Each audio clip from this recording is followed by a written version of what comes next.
All right, what's up, nerds, nerdettes? Welcome back to the Nerd Wasteland. Big Johnny G here with you for Two Gun Pixie's Legendary Gaming. What's in the Pixie's box?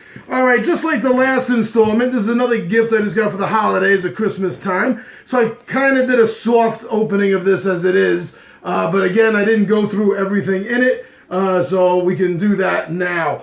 Secrets of the Lost Tomb, the cooperative pulp action board game, 1 to 6 players, ages 14 and up, average play time 120 minutes, or so they want us to believe. This is by Everything Epic. Now, the previous edition of this has been on my radar. I've been wanting to get it, to check it, to play it out, get it onto the table. So when the new, most current edition here came out, I was really excited about that, and I got it. So let's check this out by Everything Epic, Secrets of the Lost Tomb.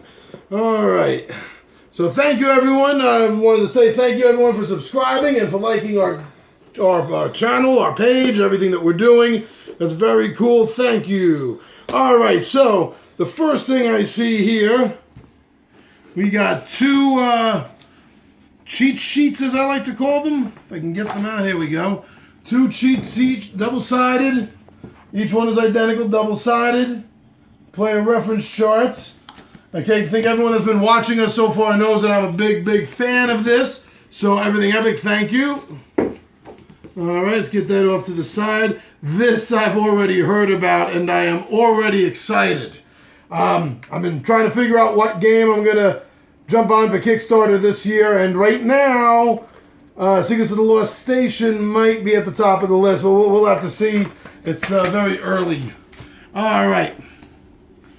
So the cardboard is good. Nice. Durable. All right. And we can see it there. This is a turn indicator, I believe, for the triple-tailed comet, which is a timing tracker mechanism in the game. So you use this to track that. Now, this is a part of the game I was very excited about.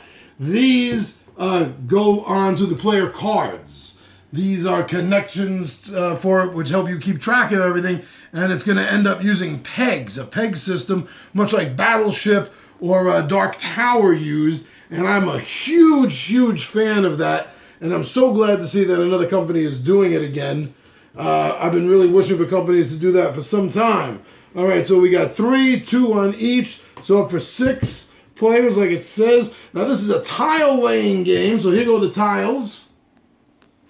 Now, very popular game, I know, on our table, maybe with yours also, is Betrayal at the House on the Hill. And much like that, the tiles on this have specific levels. So as you're drawing them, depending on what level you're on, you may have to discard and draw back until you get the specific level.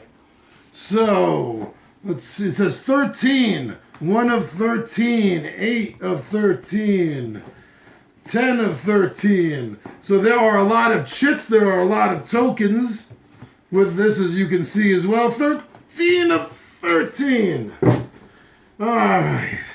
So this is what you're going to be getting. I already showed you the cardboard is good stock. The pieces, they feel all right. No, they're not laminated or glazed in any way, but they feel all right. I don't think they're going to be sticking together. I don't think that's going to be a problem. Tons and tons of counters and chits and tokens here for everyone. Let's see, anything here? No, so it's all... Got the stands. The game doesn't use miniatures. That's fine by me. I do love miniatures, but I'm not a total snob about it. And these are the stands. You're going to use the clear stands, I believe, for your heroes or investigators, your archaeologists. And the red stands for the monsters and whatever else stand-ups. I'm not sure that you may need it for traps or doors or whatever. Standard. Nothing special to talk about or brag about. You've seen them before. All right. The dice. Yes, love the custom dice here. Now, most games do use the system that you have to meet or beat a certain number to have a success. So this game, 5s and 6s are a success, and you can see that they put these little icons on the dice for a hit and for a critical. And you see there's nothing on the 3s or the 2s, 4s. The 1s are bad, so they have a token on that. There's going to be, I'm not sure what the game calls it, but there's going to be a surge encounter kind of thing going on, or an advancement. It's bad, trust me. But here are the dice, so they look good, they feel good. I like the colors. They're easy enough to see. The one kind of isn't, but since everything else is easy to see, you know that's the one. I'm not going to, well, yeah, I will, all right. These are components to clip things together, such as the wheel and the tracker pieces for the character cards. So this is, you put one on one side, one on the other, you clip them together, boom, and it stays together.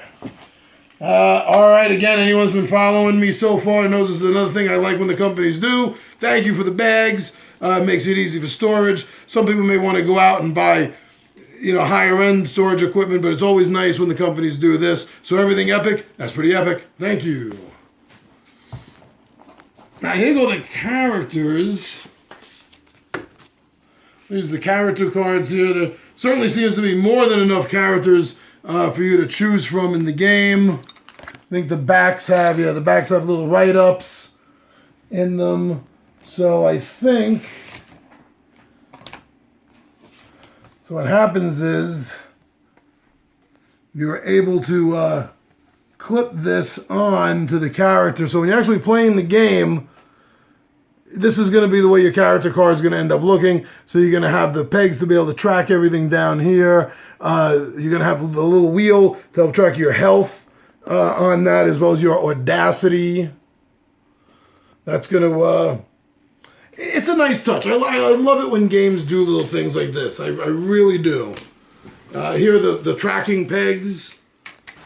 You know, in Battleship and Dark Tower, they were red, kind of like German hand grenades from World War II.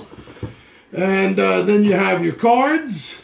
So we'll give these a quick look over, and that's going to be everything else in the box. Not a very good job with the inlay, but it works. I'm not really complaining about it. I'm just saying I've seen some better jobs on that. Haven't you, Foo? Yeah, so is Foo. But anyway, we're good.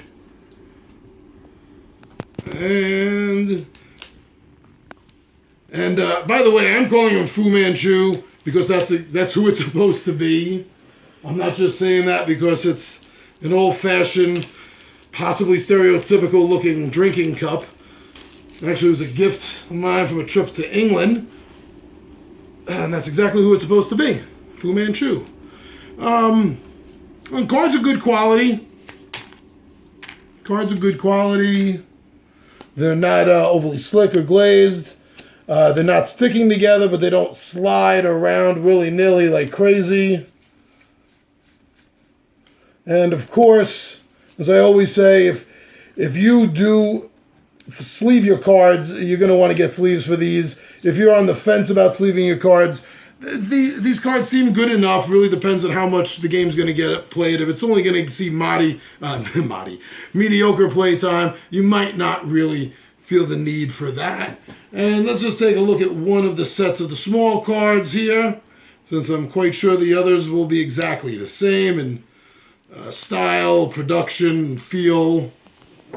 Don't need to go through every single card. This is just a unboxing. There we go. Yeah, again, same, good quality.